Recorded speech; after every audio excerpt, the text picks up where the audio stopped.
It can feel good lounging around and doing nothing, sometimes too good. Whether it's to avoid work or escape physical activity, we've all had those days.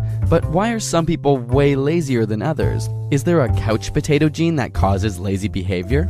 Evolution has molded our brains and bodies to respond positively to natural rewards such as food, sex, and even exercise. Wait, exercise? Yep, the pleasure we experience comes largely from the dopamine system in our brain, which conveys these messages throughout the body, ultimately helping to ensure the survival of our species. For many, the pleasure derived from exercise can become just as addictive as food and sex. But while we're all up for more food and sex, many struggle with the desire for physical activity, even though it's an essential part of human biology. Scientists studying mice have found an interesting genetic connection. After separating mice into two groups, those that chose to run on their wheel more often and those that decided not to run as much, the difference was clear in their offspring. After 10 generations, the running mice would run on their wheels 75% more often than the other group, and by 16 generations, they were running 7 miles a day as opposed to the average 4 miles.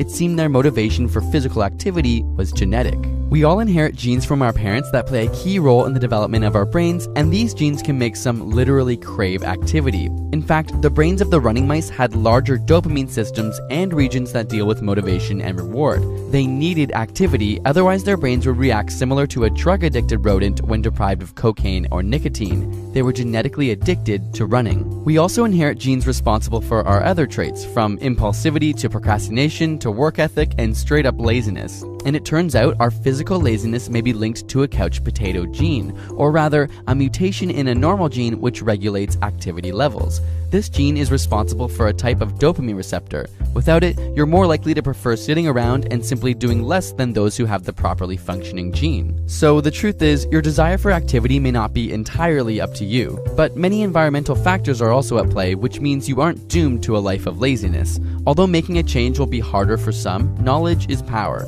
So if you think you're genetically lazy, get off the couch and fight your DNA. Your brain will reward you in the end.